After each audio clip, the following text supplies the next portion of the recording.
క్లాస్లో good morning students.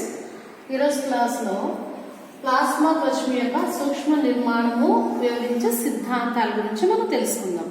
Last క్లాస్లో ఏం చెప్పాను, అసలు ప్లాస్మా మెంబ్రేన్ అంటే ఏంటి అనేది చూసాము, దాని యొక్క డెఫినేషన్ చూసాము అండ్ కెమికల్ స్ట్రక్చర్ లాస్ట్ క్లాస్లో చూసాము. రసాయన నిర్మాణంలో ఏం చెప్పాను, ప్లాస్మా త్వచం 3 పొరలతో కలిగి ఉంటుంది. దాంట్లో ప్రోటీన్స్, లిపిడ్స్ ఉంటాయి అండ్ ఆల్గోసాకరైడ్స్ అనే నిర్మాణాలు ఉంటాయి. అండ్ లిపిడ్స్ ఏ రూపంలో ఉంటాయని చెప్పాను, ఫాస్ఫోలిపిడ్స్ అండ్ కొలెస్ట్రాల్ రూపంలో ఉంటాయి. మళ్ళీ ప్రోటీన్స్ 2 టైప్స్ ఉంటాయి, ఫంక్షనల్ ప్రోటీన్స్ ఉంటాయి అండ్ నెక్స్ట్ వచ్చేసరికి ఆల్గోసాకరైడ్స్ అనే నిర్మాణాలు కూడా ఉంటాయని చెప్పాను. ఓకే, ఈరోజు ఈ యొక్క థియరీస్ గురించి చూద్దాం.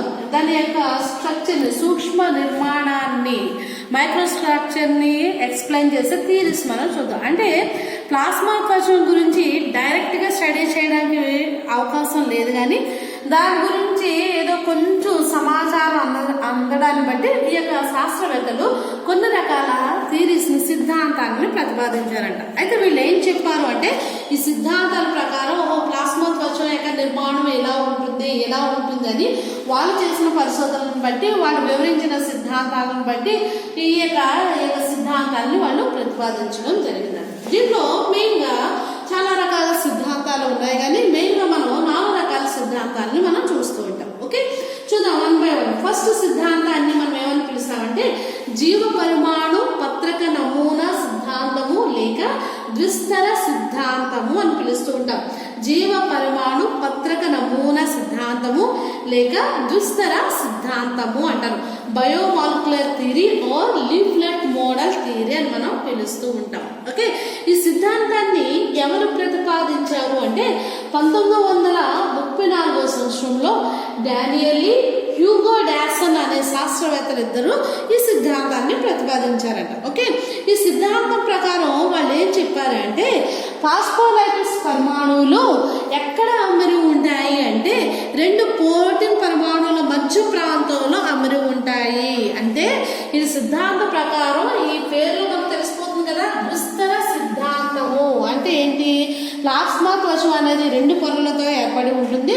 ఆ 2 పొరలలో ఈ యొక్క ఫాస్ఫోలిపిడ్స్ అనే నిర్మాణాలు వేటి మధ్య అమరి ఉంటాయి అంటే 2 ప్రోటీన్ పరమాణువుల మధ్య అమరి ఉంటాయి అని చెప్పారంట. ఓకేనా, అలా అమరి ఉండి ఈ ప్రోటీన్ పరమాణువులు ఎట్లా ఉంటాయి అంటే బీటా చైన్స్ మాదిరిగా, ముడతలు కలిగిన బీటా చైన్స్ మాదిరిగా అమరి ఉంటాయి. ఫర్ ఎగ్జాంపుల్, ఈ లేయర్ని మనం ప్రోటీన్స్ లేయర్ అనుకుంటే, ఈ కింద వైపు ఉండేదాన్ని ప్రోటీన్ లేయర్ అంటే ఈ మధ్య ప్రాంతంలో ఏ నిర్మాణాలు అమరి ఉంటాయంట, ఫాస్ఫోలిపిడ్స్ అనే నిర్మాణాలు అమరి ఉంటాయి.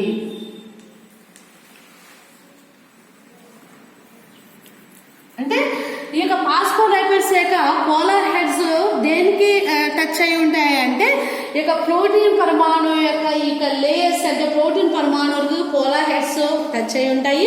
నాన్ పోలార్ హెడ్స్ ఏ ప్రాంతంలో అమరి ఉంటాయంటే వెలుపల వైపుగా అమరి ఉండే నిర్మాణంగా ప్లాస్మా త్వచం ఉంటుంది అని చెప్పారు. అయితే దీంట్లో ఈ ప్రోటీన్ పరమాణువులు దేంతో ఎట్లా ఉంటాయంటమ్మా, ముడతలు పడిపోయిన బీటా చైన్స్ మాదిరిగా వెలుపల వైపు ప్రోటీన్ పరమాణువులు అమరి ఉంటాయి అని చెప్పి, ఈ పరమాణువులు ఈ యొక్క త్వచం ద్వారానే అనేక నీరు కానీ పోషక లవణాలు కానీ ఏం చేస్తూ ఉంటాయంటమ్మా, ట్రాన్స్ఫర్ రవాణా జరుగుతూ ఉంటాయని ఈ యొక్క బయోమాలిక్యులర్ లేక లీఫ్లెట్ మోడల్ యొక్క సిద్ధాంతాన్ని ఇద్దరు శాస్త్రవేత్తలు ప్రతిపాదించడం జరిగిందంట. ఓకేనా, అండ్ సెకండ్ థియరీని మనం అబ్జర్వ్ చేస్తే దీన్ని త్రిస్తర లేక త్రయపటలిక సిద్ధాంతము అంటాము. ఓకేనా, trilaminar model or greater membrane model అని కూడా తెలుగులోనే గ్రేటర్ మెంబ్రేన్ మోడల్ అంటాం. అండ్ ఇంకో పేరుతో కూడా ఈ యొక్క సిద్ధాంతాన్ని పిలుస్తూ ఉంటామంట. ఏంటి అదంటే యూనిట్ మెంబ్రేన్ థియరీ అని కూడా పిలుస్తారంట. ప్రమాణ త్వచ సిద్ధాంతము అని కూడా పిలుస్తూ ఉంటారంట. ఓకే, ఈ సిద్ధాంతాన్ని ప్రతిపాదించిన శాస్త్రవేత్తలు ఎవరు అంటే జే డేవిడ్ అండ్ రాబర్ట్సన్ అనే శాస్త్రవేత్తలు ఈ సిద్ధాంతాన్ని ప్రతిపాదించారంట. జే డేవిడ్ అండ్ ఎవరు, రాబర్ట్సన్ రాబర్ట్సన్ అనే శాస్త్రవేత్తలు అయితే వీళ్ళు చెప్పింది ఏంటి అంటే ఎలక్ట్రాన్ మైక్రోస్కోప్ లో ఆ యొక్క కణం యొక్క ప్లాస్మా త్వచాన్ని అబ్జర్వ్ చేసినప్పుడు వాళ్ళకు ఆ యొక్క ప్లాస్మా త్వచంలో ఎన్ని లేయర్స్ కనిపించాయంట? 3 లేయర్స్ కనిపించాయంట. మనం పై సిద్ధాంతంలో ఏం చెప్పుకున్నాము? కేవలం 2 పొరలు మాత్రమే ఉన్నాయి. ఆ 2 పొరల్లో మధ్య ప్రాంతంలో ఫాస్ఫోలిపిడ్స్ అమరి ఉన్నాయి అని చెప్పాం. ఓకేనా? ఇక్కడ ఈ సిద్ధాంతం ప్రకారము ప్లాస్మా త్వచం అనేది ఎన్ని పొరలతో ఏర్పడి ఉంది అంటే 3 పొరలతో ఏర్పడి ఉంది అని చెప్పారండి. ఓకేనా? ఆ 3 పొరలు ఎంత మందాన్ని కలిగి ఉన్నాయి అంటే ప్లాస్మా త్వచము 75 to 100 యాంగ్స్ట్రామ్స్ మందాన్ని ఇవి కలిగి ఉన్నాయి. ఓకేనా? ఆ 3 పొరల్లో ఒక 2 లేయర్స్ వేటిని కలిగి ఉన్నాయంటే చాలా గాఢమైన ఎలక్ట్రాన్ రేఖలను కలిగి ఉన్నాయి అని చెప్పారండి. ఓకేనా? అంటే 3 పొరల్లో 2 పొరల్లో మాత్రం ఏమున్నాయంటమ్మా? చాలా గాఢమైన ఎలక్ట్రాన్ రేఖలను అవి కలిగి ఉన్నాయి. ఓకేనా? అలా కలిగి ఉండడం వలన గాఢంగా ఉండే అంటే చాలా డార్క్గా ఉండే ఆ యొక్క ప్రదేశాల్లో ఏమున్నట్టు వీళ్ళు అబ్జర్వ్ చేశారు అంటే ఫాస్ఫోలైపిడ్స్ ఉన్నట్టు అబ్జర్వ్ చేశారు. ఫాస్ఫోలైపిడ్స్ యొక్క పోలార్ హెడ్స్ భాగం అంటే ఇక గుండు సూదిలో ఉండే ఆ యొక్క తల భాగము ఇక గాఢమైన ప్రదేశంలో ఉన్నట్టు, మిగతా భాగము ఎలా ఉన్నాయంట ఆ యొక్క తోక భాగము మిగతా ప్రాంతంలో ఉన్నట్టు ఎవరు చెప్పారు అంటే మళ్ళా రాబర్ట్సన్ అనే శాస్త్రవేత్త చెప్పడం జరిగిందట. ఓకే, అంటే 2 ప్రయోగాలు చేసిన ఈ యొక్క ఎలక్ట్రాన్ థిక్ గాఢమైన ఈ యొక్క ఎలక్ట్రాన్ రేఖలు అనేవి ఉన్నాయి అనేది ఎవరు చెప్పారంట? మా యొక్క రాబర్ట్సన్ అనే శాస్త్రవేత్త చెప్పడం జరిగిందంట. ఓకేనా? వీటితో పాటు వీటిలో ఏమేమి ఉంటాయంటమ్మా? ఏమేమి ఉంటాయి అంటే మ్యూకో పాలిసాకరైడ్స్ అనే నిర్మాణాలు కూడా ఈ యొక్క పొరల్లో అమరి ఉంటాయని ఈ యొక్క శాస్త్రవేత్తలు చెప్పడం జరిగిందట. ఈ మ్యూకోసాకరైడ్స్ అనే పరమాణువులు వేటితోటి కనెక్షన్ కలిగి ఉంటాయంటే ప్రోటీన్ పరమాణువులతో, ఒకవైపునున్న ప్రోటీన్ పరమాణువులతో కనెక్షన్ కలిగి ఉంటాయి. కాబట్టి దీన్ని మనం ఏమని పిలవచ్చు అంటమ్మా? గ్రాటర్ మెంబ్రేన్ మోడల్ అని రాబర్ట్సన్ ఈ యొక్క థియరీనే ఈ యొక్క పేరు పెట్టడం జరిగిందంట, గ్రాటర్ మెంబ్రేన్ మోడల్. ఎందుకు అంటే ఈ యొక్క మ్యూకోపాలిసాకరైడ్స్ అనే పరమాణువులు ఈ యొక్క లేయర్స్ లో ప్లాస్మా త్వచంలో ఉంటాయి. ఆ ప్లాస్మా త్వచంలో ఉండి కూడా అవి ఎక్కడ అమరి ఉంటాయంటే ప్రోటీన్ పరమాణువులతో కనెక్షన్ కలిగి ఉంటాయి. కాబట్టి దీన్ని ఈ యొక్క ప్లాస్మా త్వచాన్ని మనం ఏమని పిలుస్తారంటమ్మా? గ్రాటర్ మెంబ్రేన్ మోడల్ అని పిలవడం జరిగిందంట. ఓకేనా? ఓకే, ఒకసారి మనం దీన్ని అబ్జర్వ్ చేసినట్లయితే ఇక థియరీ ప్రకారం, ఈ సిద్ధాంత ప్రకారం ఇక గ్రాటర్ మెంబ్రేన్ మోడల్ని మనం అబ్జర్వ్ చేసినట్లయితే చూడండి, ఈ వెలుపల వైపున ఉండే ఈ లేయర్నే మనం ఏమని పిలుస్తామంటే ప్రోటీన్ లేయర్ అంటాము. అండ్ ఈ కింద వైపున ఉండేదాన్ని కూడా ప్రోటీన్ లేయర్ అంటాము. మధ్యలో ఉండేదాన్ని ఫాస్ఫోలైపిడ్స్ లేయర్ అని పిలుస్తాం. అంటే యాక్చువల్గా వీళ్ళు 3 పొరలు అన్నారు కాబట్టి ఇది వెలుపల వైపున ఉన్న పొర, ఇది మధ్య పొర, ఇది ఏం పొర అమ్మా? లోపల పొర. ఈ 2 పొరలు ఏ పరమాణువుల చేత ఆవరించబడి ఉన్నాయంటే ప్రోటీన్ పరమాణువుల చేత ఆవరించబడి ఉన్నాయి. ఒక్కొక్క పొర ఎంత యాంగ్స్ట్రాంగ్స్ మందాన్ని కలిగి ఉంది అంటే వెలుపల పొర 20 యాంగ్స్ట్రాంగ్స్, లోపల పొర 20 యాంగ్స్ట్రాంగ్స్ మందాన్ని కలిగి ఉంది. ఈ మధ్యలో ఉండే పొర మాత్రమే 35 యాంగ్స్ట్రాంగ్స్ కలిగి ఉంటుంది. అయితే ఈ మధ్యలోనే ఏ పరమాణువులు ఉంటాయంటే ఫాస్ఫోలిపిడ్స్ పరమాణువులు అనేవి అమరి ఉంటాయి. ఈ యొక్క పోలార్ హెడ్స్ భాగాలు దేంతో కనెక్షన్ కలిగి ఉంటాయి అంటే ఈ యొక్క వెలుపల వైపున ఉన్న ప్రోటీన్ పరమాణువులతో కనెక్షన్ కలిగి ఉంటాయి. నాన్ పోలార్ హెడ్స్ ఎలా ఉంటాయంటే లోపల వైపు ఫ్రీగా ఏలాడుతూ ఉంటాయి. ఓకే, ఇటువైపు నుండే పోలార్ హెడ్స్ కూడా దేంతో కనెక్షన్ కలిగి ఉంటాయంటే లోపల వైపు నుండి ప్రోటీన్ పరమాణువులతో కనెక్షన్ కలిగి ఉంటే, నాన్ పోలార్ హెడ్స్ కూడా ఎలా ఉంటాయంటే ఫ్రీగా ఉంటాయి. కాబట్టి ఈ 2 కూడా ఫాస్ఫోలిపిడ్స్ పరమాణువులు ఎదురు బొదురుగా ఏర్పడి పోలార్ హెడ్స్ మాత్రము పై వైపున కింద వైపున పొరలో ఉన్న దేంతో కనెక్షన్ కలిగి ఉంటాయంటే ప్రోటీన్ పరమాణువులతో కనెక్షన్ కలిగి ఉంటాయని దీన్నే ఏమని పిలుస్తారు అంటే గ్రేటర్ మెంబ్రేన్ మోడల్ అని. ఈ విధంగా ప్లాస్మా త్వచము అమరి ఉంటుందని ఈ యొక్క సిద్ధాంతాన్ని ఈ యొక్క డేవిడ్ అండ్ రాబర్ట్స్ అనే శాస్త్రవేత్తలు ఇద్దరు ప్రతిపాదించడం జరిగింది. ఓకే, అండ్ 3వ సిద్ధాంత దాన్ని మనం అబ్జర్వ్ చేస్తే మైసెల్లార్ మోడల్ అని పిలుస్తాం. ఓకేనా? ఈ మోడల్ని హిల్లియర్ అండ్ హాఫ్మన్ అనే శాస్త్రవేత్తలు 1953వ సంవత్సరంలో ఈ సిద్ధాంతాన్ని ప్రతిపాదించారు. ఓకేనా? ఈ సిద్ధాంతం ప్రకారం వాళ్ళు ఏం చెప్పారంటే ప్లాస్మా త్వచ మరి 2 లేయర్లు ఉంటుంది, 3 లేయర్లు ఉంటుంది అని ఏం చెప్పలేదు. కానీ వీళ్ళు ఏం చెప్పారు అంటే ప్లాస్మా త్వచంలోనే ఫాస్ఫోలైపిడ్స్ యొక్క పరమాణు లోపల మైసెల్లే అనే ఒక భాగము ఉంటుంది. మైసెల్లే అనే ఒక ఉపభాగము ఉంటుంది అని వీళ్ళు ఈ సిద్ధాంత ప్రకారం నిరూపించడం జరిగిందట. అందుకనే ఈ మోడల్కి ఏమని పేరు పెట్టారంటే మైసెల్లార్ మోడల్ అని పెట్టారు. అంటే ఆ యొక్క ఫాస్ఫోలైపిడ్స్ పరమాణు లోపల భాగంలో ఏముంటాయంటమ్మా మైసెల్ అని ఒక భాగం ఉంటుందా అంట. ఆ భాగంలో మళ్ళా 6 to 8 వరకు ఈ సంఖ్యలో ఫాస్ఫోలైపిడ్స్ పరమాణులు ఈ మైసెల్ల భాగంలో అతుక్కుని ఉంటాయి అని ఈ సిద్ధాంతం ప్రకారం వీళ్ళు ప్రతిపాదించడం జరిగింది. అంటే ఒక ప్రత్యేకమైన నిర్మాణం ఉంటుంది అని మాత్రమే ఈ సిద్ధాంతంలో వీళ్ళు ప్రయోగాలు చేసి ఈ యొక్క సిద్ధాంతాన్ని రూపించడం జరిగింది. ఓకే, అండ్ లాస్ట్ వచ్చేసేటప్పటికి ఫ్లూయిడ్ మొజాయిక్ థియరీ, ద్రవ మొజాయిక్ సిద్ధాంతం అని పిలుస్తూ ఉంటాం. ఓకే, పైన ఈ 3 సిద్ధాంతాలు ప్రతిపాదించినా కూడా ఎవరూ కూడా ఈ 3 సిద్ధాంతాలని ఆమోదించలేదు. అంటే ఆమోదించలేదంటే అది ఒక రాంగ్ డైరెక్షన్ లో వీళ్ళు థియరీస్ చేశారు. ప్లాస్మా మెంబ్రేన్ ఎలా ఉండదు అని దీన్ని ఒక రాంగ్ గా దాన్ని పరిగణించి దీన్ని ఎవరు కూడా ఆమోదించడం జరగలేదంట. అయితే లాస్ట్ లో ఈ 4వ సిద్ధాంతాన్ని మాత్రమే అందరూ కూడా ఆమోదించడం జరిగింది.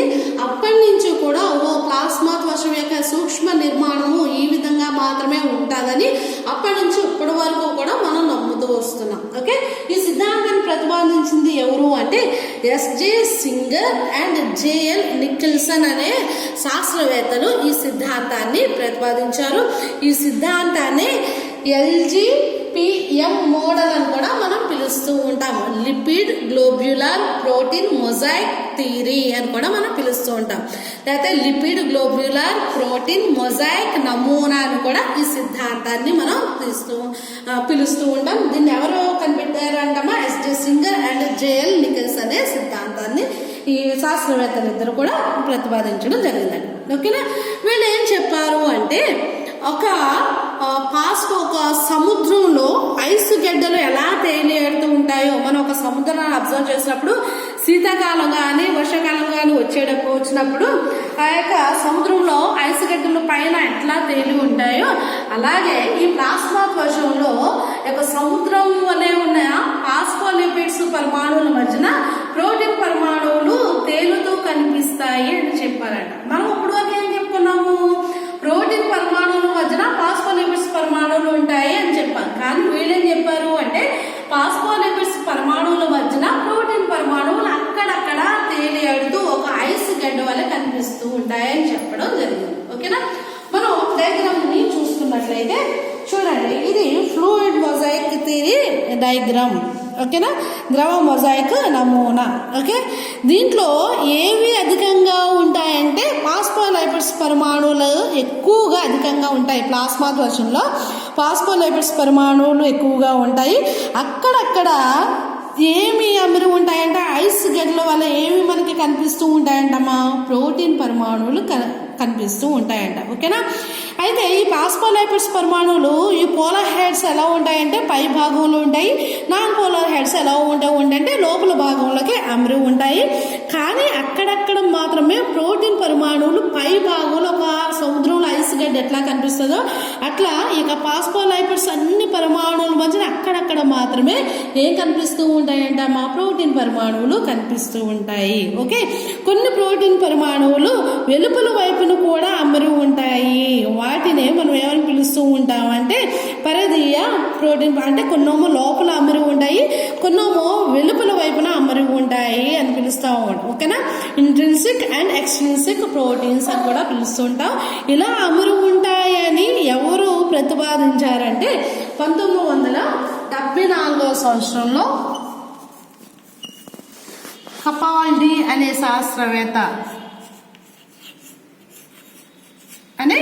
శాస్త్రవేత్త కేవలం ఫాస్ఫోలిపిడ్స్ యొక్క మధ్య ప్రాంతంలో కాదు, ఆ యొక్క వెలుపల ప్రాంతంలో కూడా ప్రోటీన్ పరమాణువులు అమరి ఉంటాయని 1974లో కపాల్డి అనే శాస్త్రవేత్త చెప్పడం జరిగింది. అప్పటి నుంచి కూడా మనం ఈ యొక్క ఫ్లూయిడ్ మొజాయిక్ థియరీని మాత్రమే ఆమోదిస్తున్నాము. ఓకేనా? ఎందుకంటే సేమ్ ప్లాస్మా త్వచ నిర్మాణం, దాని యొక్క నిర్మాణం ఎలక్ట్రాన్ మైక్రోస్కోప్ లో మనకు అబ్జర్వ్ చేసినప్పుడు ఈ విధంగా మాత్రమే మనకి కనబడుతుందని అప్పటి నుంచి మనం దీన్ని నమ్ముకుంటూ వచ్చాం. ఓకేనా? అయితే సూక్ష్మ నిర్మాణాన్ని వివరించే థియరీస్ అని అడిగినప్పుడు షార్ట్ క్వశ్చన్ కానీ ఎస్ఐ గాని అడుగుతూ ఉంటాడు. అడిగినప్పుడు ఈ 4 థియరీస్ కూడా మనం ఎక్స్ప్లెయిన్ చేయాలి. ఈ 4 థియరీస్ గురించి కూడా మనం రాస్తూ ఉండాలి. ఓకే. అండ్ నెక్స్ట్ టాపిక్ మనం అబ్జర్వ్ చేసినట్లయితే ప్లాస్మా త్వచంలో ఉండే ప్రత్యేకమైన నిర్మాణాలు. ఓకేనా? ప్లాస్మా త్వచంలో ఫాస్ఫోలిపిడ్స్, ప్రోటీన్స్, ఆల్గోసాకరైడ్స్ తో పాటు కొన్ని ప్రత్యేకమైన నిర్మాణాలు కూడా మనకి కనిపిస్తూ ఉంటాయంట. ఓకేనా? ఇవి ఎప్పుడెప్పుడు మనకి కనిపిస్తూ ఉంటాయి, దానివల్ల ఉపయోగం ఏంటి అంటే ఆ యొక్క సెల్కి కావాల్సిన ప్రొటెక్షన్ ఇచ్చేటప్పుడును, అండ్ అబ్జార్ప్షన్ ప్రక్రియ జరిగేటప్పుడు, శోషణ ప్రక్రియ జరిగేటప్పుడు, అండ్ సెక్రియేషన్ జరిగేటప్పుడు, స్రావక ప్రక్రియ జరిగేటప్పుడు ఈ ప్రత్యేకమైన నిర్మాణాలు మనకి కనిపిస్తూ ఉంటాయండి. ఓకే. దాంట్లో ఫస్ట్ది ఏంటంటే కణత్వచ ఆచ్ఛాదనములు, లేకపోతే వాటిని మనం ఏమని పిలుస్తూ ఉంటామంటమా, గ్లైకోకాలిక్స్ అని మనం పిలుస్తూ ఉంటాం. ఇవి ఇంచుమించు అన్ని రకాల కణాల్లో ఇవి మనకి కనిపిస్తూ ఉంటాయంట. అండ్ కణానికి మధ్య ఉండే ఆ యొక్క ప్రాంతంలో టైట్ జంక్షన్స్ అంటాం వాటిని, చాలా